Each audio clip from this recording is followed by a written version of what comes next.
Hello, and welcome back to the BFA Baby podcast. I'm your host, Taylor Hartman, and today is a really fun episode.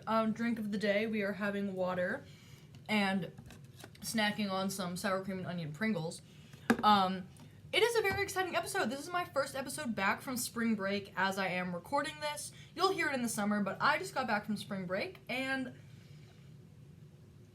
I thought it would be fun to talk about my trip to kind of kick off the episode. I went on a Royal Caribbean cruise.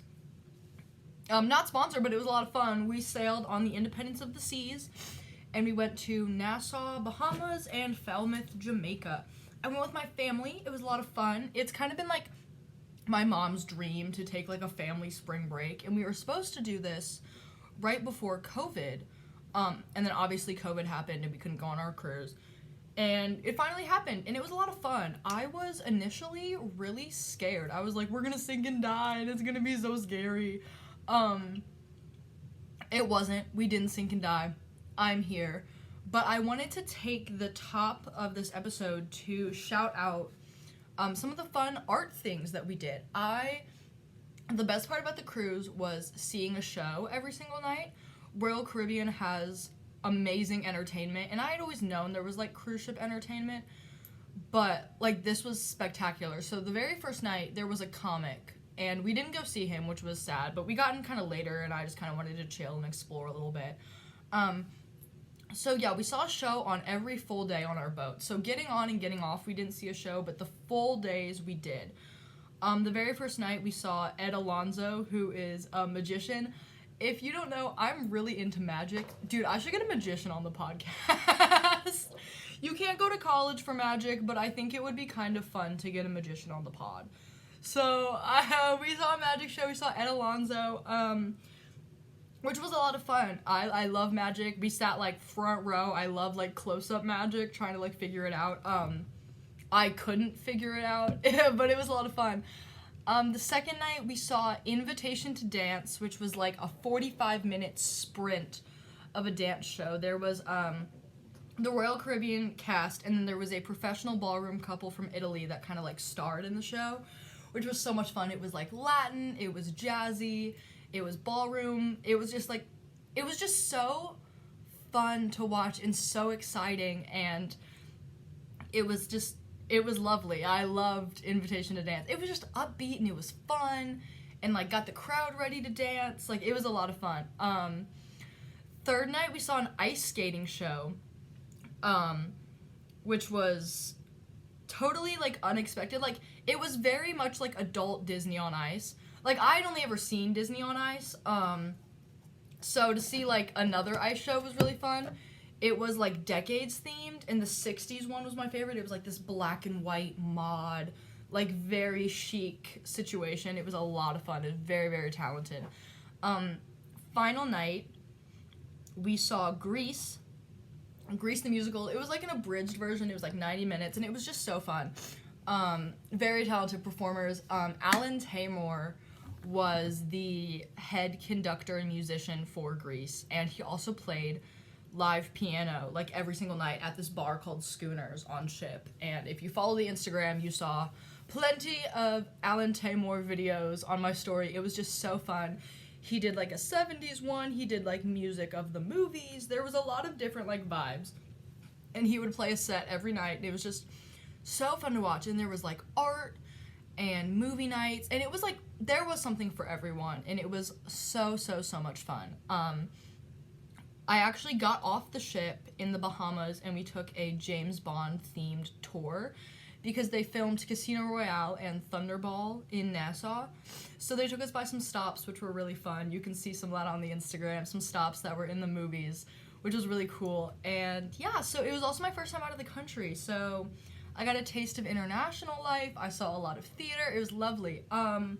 This podcast episode is dedicated to Carl Locke. He gave us our safety briefing, and it was a dancer. He's like a dancer hired by Royal Caribbean, but like the dancers also like have other little gigs around the ship. Like, he gave us our safety briefing at the top of the trip, and he told me a lot about like cruise performer life, and it was really exciting. So I think I'm gonna submit some stuff to them and kind of see where it goes. it's kind of an avenue I'm a little more open to explore and live and take. Yeah, so cruise was very fun. I saw a lot of dancing. It was very great. I'm open to cruise ship performing. So if I do end up auditioning for Royal Caribbean, maybe I'll do like a little vlog or something. I also, yeah, while we're talking about it, I would really like to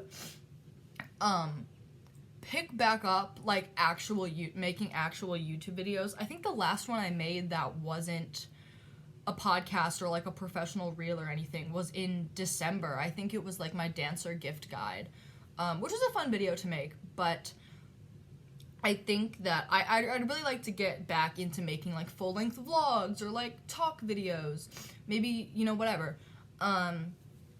So if you have any ideas of what you want to see on the YouTube channel, please let me know. I think that would be a lot of fun. But yeah, so it was a really fun spring break trip. I'm coming back energized.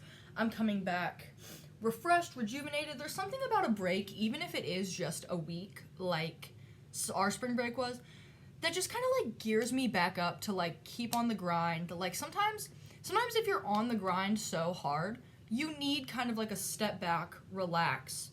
And then I came back so rejuvenated, so excited, so just like exacting and ready to just rock, ready to chase the dreams. Not that I ever stopped chasing the dream, but of course, you know, it gets tiring and it gets hard and it gets, you know, you kind of get like in a lull if a lot of your days start looking the same like mine do. But yeah, I came back really rejuvenated, really stoked.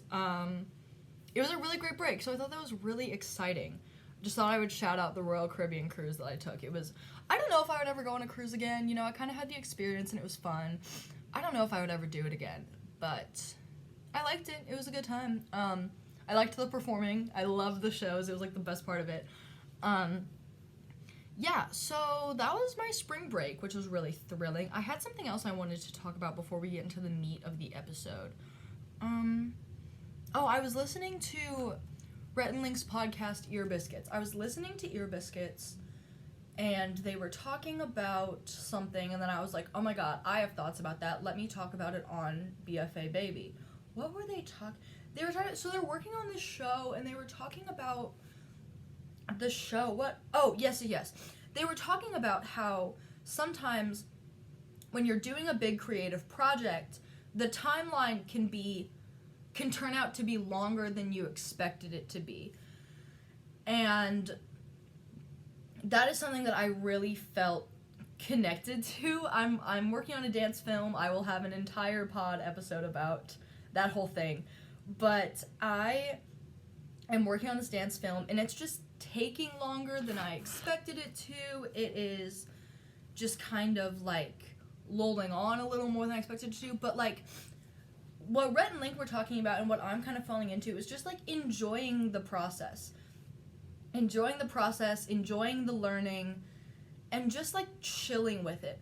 Chilling with the length and timeline, not trying to rush anything creative, not trying to rush yourself or the artists you're working with, and just kind of enjoying the work and enjoying the timeline, even if it is different than what you initially thought it would look like, which I will admit is difficult, you know, especially if you are someone who like really loves a schedule like I do. But I purposefully planned my timeline with the movie or the dance film to be I made room in the schedule for it to take longer than I really thought that it would. And I planned ahead, and I'm very, very proud of myself for that. It's something I really pride myself on, is looking ahead and planning ahead. And it is taking longer than I expected, but you know, like, we're living in it, and we're chilling, and we're breathing, and we're just loving the work, and we're loving the process, and working really hard on it. So just here's a reminder of if you're working on something and it's taking a little bit longer to get off the ground, or, you know, things aren't going as perfectly to plan as you initially thought they would, stop, take a breath, just work through it, enjoy the process. That's kind of something I'm working on with this film that I kind of wanted to shout out right now. So I guess that it's now time to kind of get into the meat of the episode. I really wanted this episode to be about the trope of the, like, tortured artist trope. It is a trope that I enjoy writing, I enjoy viewing. It is a trope that I think is a bit of a double-edged sword, and I kind of want to talk about that. It is a trope that I think that I fall into. I think I've seen friends fall into. It's a trope that is both romanticized and disastrous. It is something really interesting. It is a trope that I wrote a paper on for an English class last year. Like, this is something very near and dear to my heart. And I think that as an artist, there's a lot to be said about, like, do you have to be tortured to make good art? You know, it's kind of the age-old question, do you need to be tortured to make good art? It really kind of is. And that is something I kind of grapple with. You know,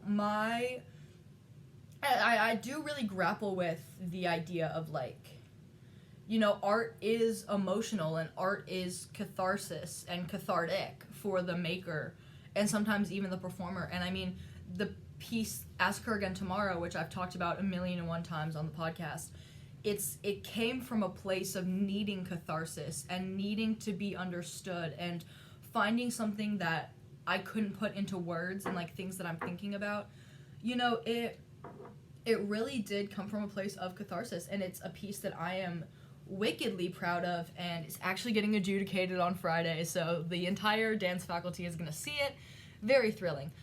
But, you know, I'm looking at my most recent work, and it is cathartic. It is something where I needed to put something out because I didn't have the vernacular, the vocabulary to express it. And it's not like, oh, I'm tortured and, oh, sympathy. It's not like, it's very dramatic. It's not like that.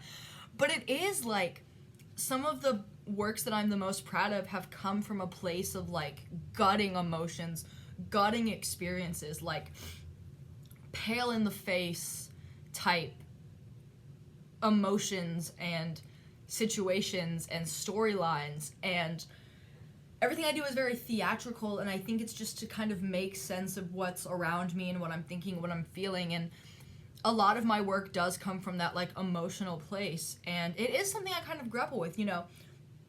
Do I have to be digging from a really emotional place to create good work, or can good work just flow? Can it just be fun? You know, and that's kind of something I'm really challenging with this dance film. You know, Ask Her Again Tomorrow came from a place of wanting to explore some thoughts and feelings and experiences that I've had. And that is a very emotional place. And it's very, not quite dark, but it's just, like, it's heavy, you know? Caesar on a TV Screen, which is my dance film, is just, like, elation. And it's a bit of a commentary, but it's not, like, commentary heavy. Like, someone could watch it and just be like, oh, that's a cool dance. You know, I always want my choreography to say something, even if it's just, I'm here to entertain you. That's what it's saying, you know? And this piece does have some commentary. It's about how, as a woman, the first time you ever put on a suit and tie, for whatever reason, if it's, like, an actual suit and tie, if it's just, like, a power suit, you know, the first time you ever put on a suit, that feeling, like, you know that feeling, and like, that feeling is ingrained in you, that becomes, like, a core memory, to use, like, an internet term. Like, as a woman, the first time you wear a suit is, like, a core memory. And that's kind of what the dance film is about, but on a broader level, it's just, like, elation, and it's joy, and it's happiness, and it's liberation, and that's really what it looks like on the outside. I mean, if you read into it, you'll obviously see, like, the first time you put on a suit as a woman, you'll kind of see that angle. But, like, on the outside, it's just, like, it's fun, and we're dancing, and we're outside, and we're in the world, and it's joyful, and it's similar to the Invitation to Dance show on the cruise ship. Like, it makes people want to get up and dance, want to see their community. It's kind of just a happy thing. And yes, I drafted the treatment for it and the idea and the concept out of a feeling that I had, you know, like, remembering the first time I ever put on a full suit, and, like, I felt powerful and tough, and I stood a little taller. You know, the first time you ever quote unquote dress like a man, you stand different in a suit. You do. No matter who you are, you hold yourself different, and it's poised, and you speak from your chest a little more, and it's about that feeling, but I also just want it to be fun.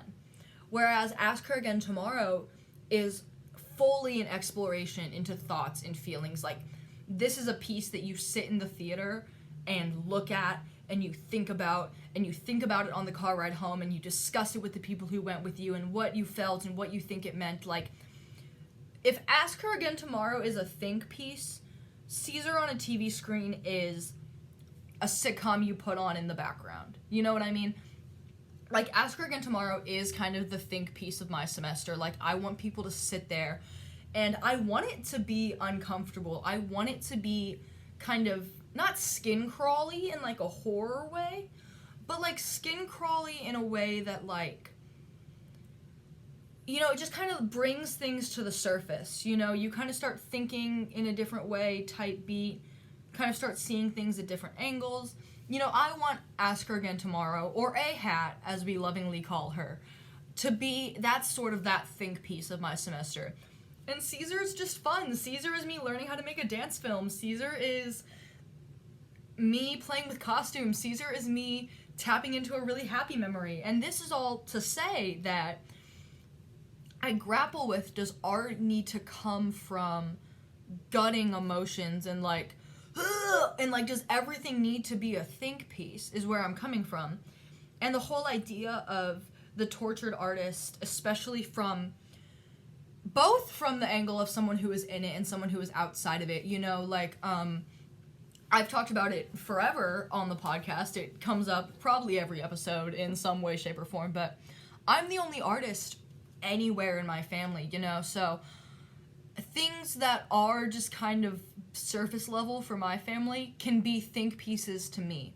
You know what I mean? And I think the best example of this, not even just being think pieces, the best example of the tortured, like, artist trope, I think based on someone who is in it and someone who is away from it, I think is talking about Van Gogh.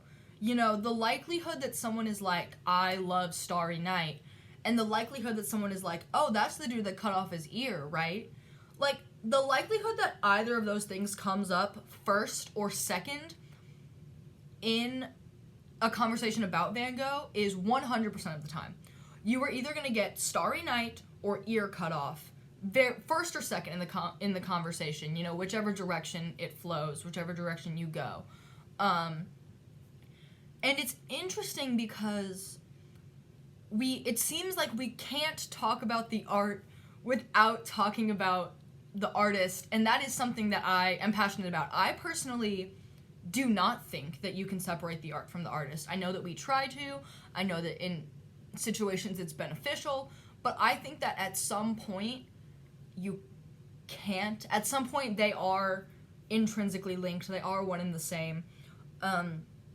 Especially for me as a young choreographer and artist, I don't want to be separated from my art. I mean, like, I don't plan on becoming a villain, but if I ever did become a villain, like, obviously, it's still my art, you know what I mean? It's still a part of me. I still, like, dug that out, you know? I don't plan on becoming a villain, it's fine. And obviously, in some scenarios, it is good to separate the art from the artist, but there does have to be that kind of layer of critical thinking, which, like, if we are, let's say, God, what is, like, if we're doing a Fosse piece, right? We're doing a Fosse piece and we can get the technique right, and it's beautiful and we can nail it.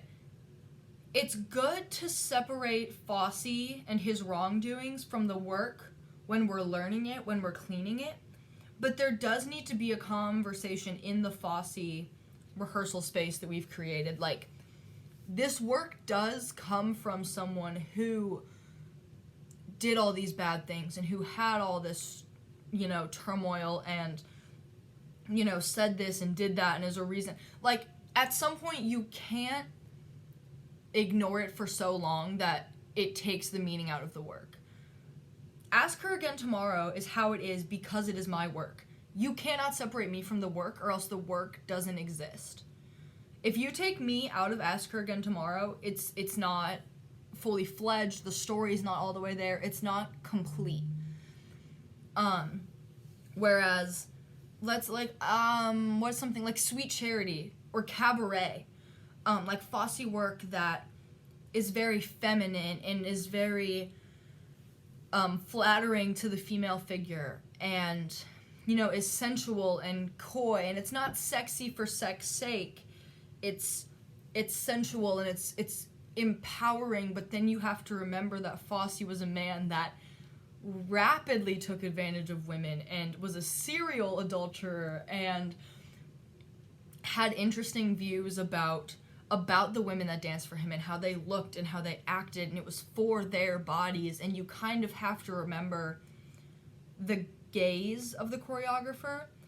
Whereas, yes, it's sensual and powerful, and I feel really fierce and powerful during Fosse work, but you also have to remember, why is it like that? Why, when you're breaking the technique down, why is it fierce and powerful? Why is it flattering to the female figure?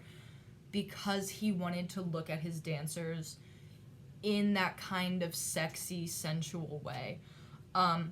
That's a really bold example, but if you want to learn more, Fosse Verdon on Hulu, FX for Hulu, was very lovely. I really, really loved it. So watch that show. But it kind of goes into that torturous. I mean, Bob Fosse, we praise him for his work the same way we praise Van Gogh, but he was fucked in the head. He did all the drugs and drank all the alcohol and dreamed of his death. He really, he dreamed of how he would die, and he dreamed about dying young. And I guess this brings me into the concept of the tortured artist and the 27 Club. This is kind of the romanticization of artists dying young. And artists are dying young. I mean, you can't get away from it. You can't get away from it. And let me pull up what I had to write about the 27 Club.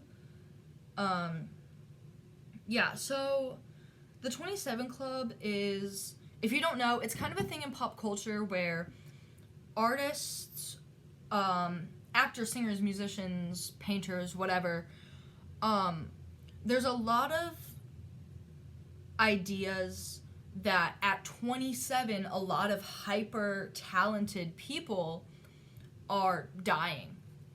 Let me get you some specific answers. We have Brian Jones, Jimi Hendrix, Janis Joplin, Jim Morrison. We have Kurt Cobain. And it's a lot of people are a lot of people are dying at 27, and this romanticization of dying young and dying successful, but also dying at the peak because you live such a high risk lifestyle as artists. I mean, obviously when you think of the tortured artist, you think of the drugs and the sex and the alcohol and the cigarettes and all the things, and that is high risk behavior. But even as artists, not even casual artists, I am not a casual artist, this is my life, this is my career, but even as a artist that's not doing sex and drugs and alcohol and living a quote-unquote high-risk lifestyle, there is a high risk into how we live. We don't have super secure job security. We don't have super high job security. It's that 1 in a million, it's that X factor. We're chasing a dream that other people don't see. It's risky.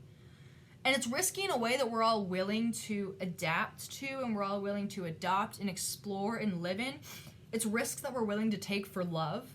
And it's because we love what we do. And the romanticization of artists dying at 27, they're dying young and they're dying at the peak. And what could have they done? What more could they have done if they were still around? And it's the idea that you're so famous and you're so talented and you have so many thoughts, and it's heavy and it's loud and it's exacting and it's busy and it's alive and all these things. And it's circling back to Fosse, he dreamed about dying young. I mean, he talked about dying young, and I think it's so part of the tortured artist thing to die young, and that's kind of where we get into the danger with the trope. And I think my biggest issue with like the romanticization of the tortured artist is one, like outside of like, if you're not an artist, if you're just a viewer, a spectator, a lover of art, the idea that like all artists are this like tortured creature, this wounded animal, this like snarling rescue dog, to quote Robert Downey Jr.'s Oscars acceptance speech. And this idea that you have to go to these really dark places to make art that people respond to. And I think like there's damage in that. And I mean, I've even fallen victim to the damage in that, in which it's do I pull from like the depths of my soul and the things that I struggle with and the things that, to quote Taylor Swift, haunt me in the middle of the night, keep me up in the middle of the night. Do I pull from that and put it into my art? Sometimes I do. Ask her again tomorrow. But sometimes I don't. And I wonder which, you know, we're waiting for Judgment Day on both pieces. You know, what is receptive, what isn't receptive, etc. And I think it's just the idea that, like, young artists, sometimes with all the pressure that we feel from the people around us, from ourselves, from our families, from quote-unquote society, if we're going to get into all that, it's like we see all these young artists that are kind of tortured and kind of got something going on, and we see the greats, and a lot of the greats were really kind of bad and struggling, and there's a pressure as a young artist to feel like we should lean into those parts of ourselves to create great work, and work that everyone will think of, you know, will last forever. And it's hard not to lean into that, because that's what you see so much of, you know, your Balanchines, your Fosse's, your Peter Martins, you know, who's, you know, someone who, I mean, like, just your performance greats, and it's like they kind of, you know, they used the turmoil and the trauma and the stress to make work that everyone still talks about to this day. And my fear with the romanticization of all of this is that, like, young artists and growing artists are going to want to lean into that. I mean, we all have that parts in ourselves, you know, we all have those pieces and nooks and crannies and everything that could, you know, if you could turn it up to 11, you would kind of fall into that, like, tortured, you know, we all have those urges and those thoughts and those feelings that, I mean, you crank those up a little bit, and it's hardcore, high risk, spiraling down. And I feel really conflicted. This episode is really a think piece. I feel really conflicted because work I'm really proud of has been really emotional and cathartic, but work I'm really proud of has also been really joyous. And I don't think that this is to say that you need one or the other, and that I don't think this is to say that you have to be tortured and you have to lean into the hurt and the emotion and the drugs and all the things that hurt you, because I think it's also about human artist differentiation. And that's a whole other episode that is on the docket, but it kind of leads into that. And two of the biggest films, I think, that really lean into, like, the tortured artist archetype are Whiplash and Black Swan. If you look anything into the, like, cultural zeitgeist of the tortured artist, the obsessed artist, you'll find Whiplash and Black Swan all over that. And Whiplash is one of my favorite movies, so I'm going to really focus on Whiplash here. But to quickly touch on Black Swan, you know, you have Nina, lovingly played by Natalie Portman, and, you know, she's gunning for these roles, and she's in a ballet company, and, you know, she's playing the White Swan, and it's the juxtaposition between the White Swan and the Black Swan, and it's thriller, and it's psychological, and she ends up killing herself because she's, like, under all this pressure to compete and be the best, and she wants to be perfect, and it's so mentally straining, and she just has no other choice. In her mind, she has no other choice than to just end it. And she's young, and she is young, and her whole career's ahead of her, but she got so tunnel visioned in on this role, and it's one of those just kind of, like, obsession films. And I really want to focus on Whiplash for this conversation as like cultural ideas of the tortured artist, because it's one of my favorite movies. To pull from the movie, there's a scene where Andrew, the main character, is at the dinner table with his parents, and you know, they're all kind of doing the classic thing where like, oh, haha, you're in school for music. How are you going to make money for that? You know, your brothers and cousins are good at sports, and they're in business school, and they're, you know, good, whatever. You know, that whole, like, pestering thing.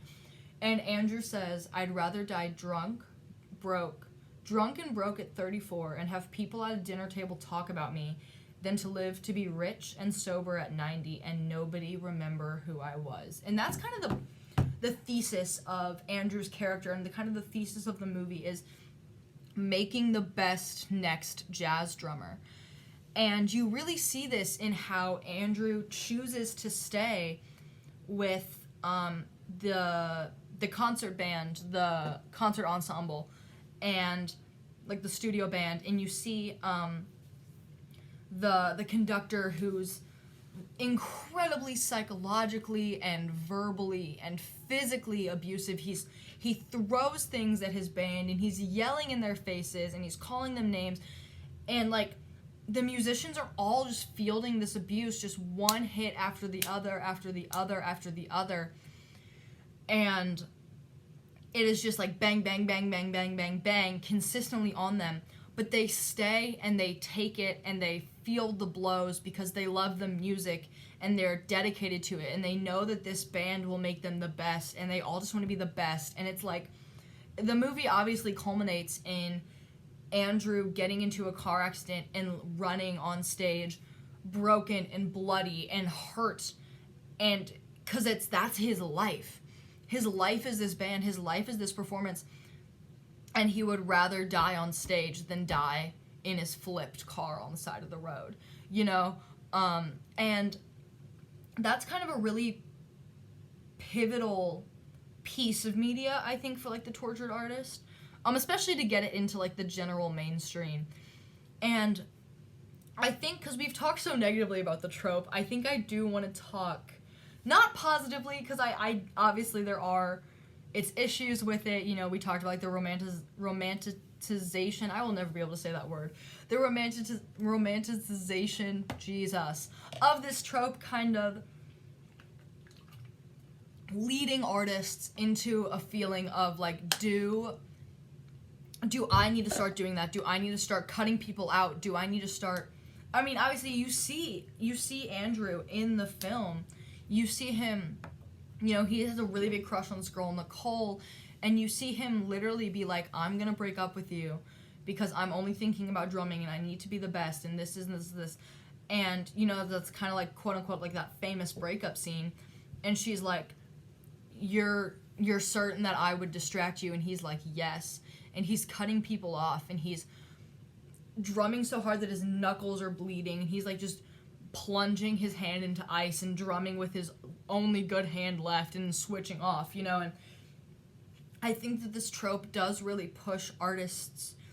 Do I lean into that? Do I work myself to the bone? Do I cut people I love off? How far is too far when chasing the dream, when striving to be the best? I think that it leans into the dangerous type of perfectionism that a lot of artists fall victim to, and that perfectionism leads to things like, I mean, perfectionism in artists manifests in crazy ways. I mean, all different kinds of ways. That's how you get into, you know, you get into eating disorders, and you get into alcohol and drugs, and you're searching for control, and you're working so hard, and that's how you get into stimulants. I mean, if you're really thinking about it, like, the strive for perfectionism and the lack of care of how you get there is what leads into the really big hurt and the draw, and it's kind of like a bad train wreck or a bad car wreck. You don't want to look at it because it's hard and it's gruesome and it's scary, but you also can't look away. You're watching this artist in movie or film or book or whatever. You're watching them work to the ground. They're sick, they're hurt, people are worried about them, they're cutting people out, they're isolating, they're driving. you're watching them hurt themselves, and it makes you viscerally sick, and you feel it in your bones, and you hurt for them. But then you're seeing them succeed, and you're rooting for them, and it's this dichotomy, and you don't know how to feel about it, and it kind of does that thing where your brain's like, I don't know how to feel about this. It's really one of those, and you don't really know how to feel about it. And that's why I think it is so intriguing, and why it is something that I enjoy consuming, and I enjoy writing, and I enjoy looking into. And I kind of want to end this episode on a positive note, on kind of talking about the reasons why I, as an artist, both think that the tortured artist, the obsessed artist archetype is dangerous. We've talked about that. But also why I think we enjoy it, why I think we're drawn to it.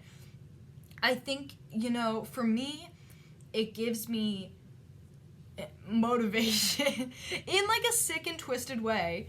It's motivating. It's motivating to see, again, talking about Whiplash, it's motivating to see Andrew like take these punches and come out stronger on the top of it, and he ends up doing the right thing in the court case, and it's alive, and it's feeling, and I see so much of myself in these tortured artist archetypes. And I think that is because I've leaned so far into the idea that like all the bests really fucking go, and I've worked really hard to kind of pull away from that. And I think that I gravitate towards obsessed artists in media because there are still parts of me that feel that way. There are still parts of me that when stuff gets hard, when I am grinding, when I am like one track mind focused on work, that's it. I mean, this is gonna be the weirdest jump into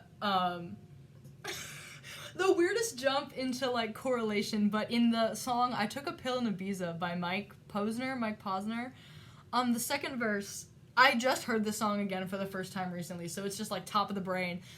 But in the second verse, he's talking about, and I can't keep a girl, 'cause as soon as the sun comes up, I cut them all loose and work's my excuse, but the truth is I can't open up.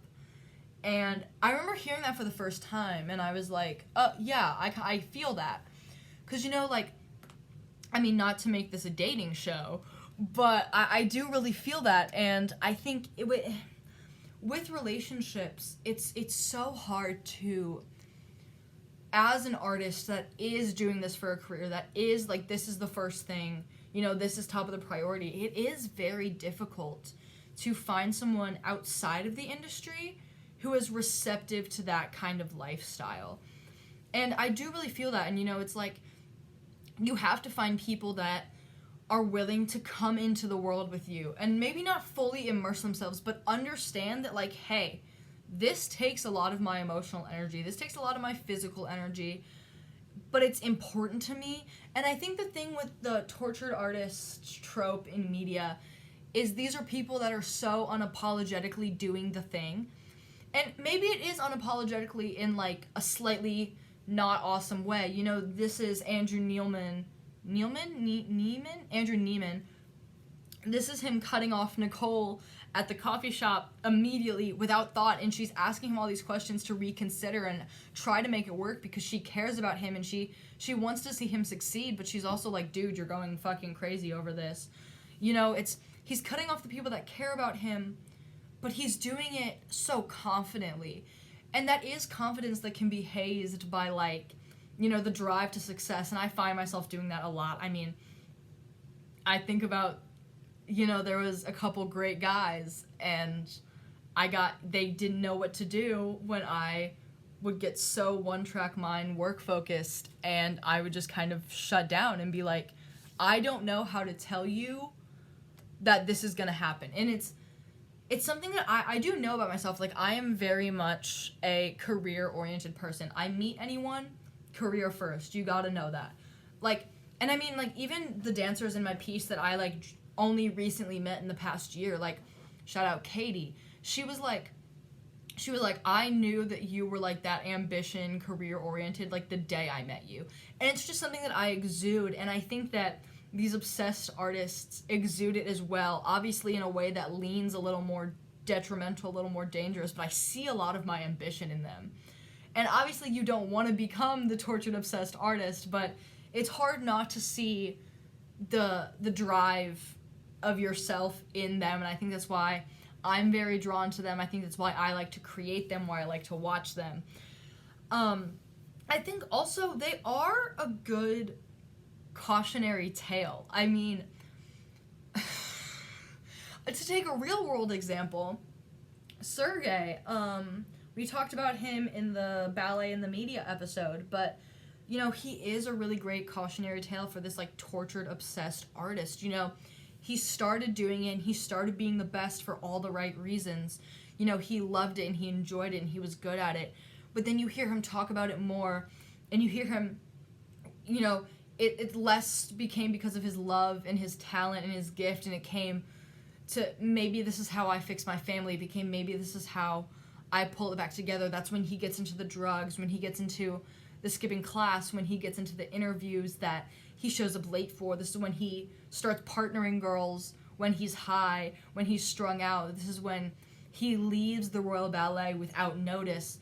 This is when he starts taking really strong political standpoints and getting tattoos that he shouldn't be getting. And, you know, it's when it becomes all-consuming, and it's a really great cautionary tale, both in real life, like Sergei, or in fiction, like Whiplash or Babylon, another Damien Chazelle kind of tortured artist kind of cautionary tale. It is kind of a cautionary tale for us artists, because it is like, check yourself before you get to this point and you can't do what you love anymore because you fucked your body up with drugs, or you've cut everyone off, or you said something, you went 0 to 60 and now you said something you don't mean, you can't take it back, you know. And check yourself and check your relationships to your art and check your ambition. I feel like I always am really strong into ambition is not a dirty word, especially in women. Ambition is not a dirty word. And I strongly believe that, and that is in my soul, and I raise all of my little dancers when I teach them. I mean, obviously I'm not like telling that to 5-year-olds, but like, you know, my slightly older kids, I always remind them, like, go after your goals, speak your mind, say what you want to say, stand up for yourself. It's not bad to do those things. But when it becomes detrimental to you, to the people around you, to your career, that's when I think ambition is dirty, and ambition is bad, and ambition is sickening. And I think that they serve as both a mirror and a cautionary tale for us. And I think that's the most interesting part of the trope, is how dichotomous it is, how, especially as artists, we can see how it's damaging, but also how it's, like, helpful. You know, it's like, I find comfort in those movies. I like knowing that they're gonna go, there's gonna be a crash, and maybe they'll figure it out, maybe they won't, and it's life. And they speak to the parts of us that entertain the idea of becoming the best, and what we would do to be the best. And not to say that we would go super far, we wouldn't, but there's always that part of your brain as an artist that's like, what if I just, like, what if this was, not that I'm not committing my life to this, but like, what if I just, like, full send? What if I did the isolation thing? What if I, like, started working 20-hour days? You know, and it's that, like, damaging, like, hustle mindset, but it's also, like, there's parts of you that want that, and there's parts of you that know it's bad. And I think that the tortured, obsessed artist archetype encompasses, and it makes us both comfortable and uncomfortable, and it gives us something to think about, and it makes us put our careers in check, and we, you know, it reminds us to call our best friends, it reminds us to talk to our family, you know, but also their tales of what not to become. And it's a step-by-step book of how to die young at the height of your career, essentially. I'm thinking Nina and Black Swan, you know, it's they're not roadmaps, but sometimes I feel that young artists take them as roadmaps. And even though they are fictionalized, you see it as successful. I mean, even with Sergei, even with a real-life example, he was doing all those bad things, and he was very successful, and he was at the height of his career, and it wasn't until it all came to a head that it kind of ended. It kind of like, it's very much you think you have it under control until you don't. And that's kind of my leaving message with this episode, is that check in on yourself, check in on your ambition, check in on your goals, check in on how you're taking care of yourself, check in on what you're doing to accomplish those goals, and if that's helping you in the long run or if it's just giving you a false sense of control, because there is such a lack of control within the industry. That is something that is very acknowledgeable. There's a lack of control, and a lot of performers and artists try to find that control, you know, in drugs, in food, in partners, in, you know, a sense of just control over any aspect of their life. And that's kind of when you find the danger. You know, Andrew couldn't control what the director thought of him in the studio band, but he could control how hard he trained for it.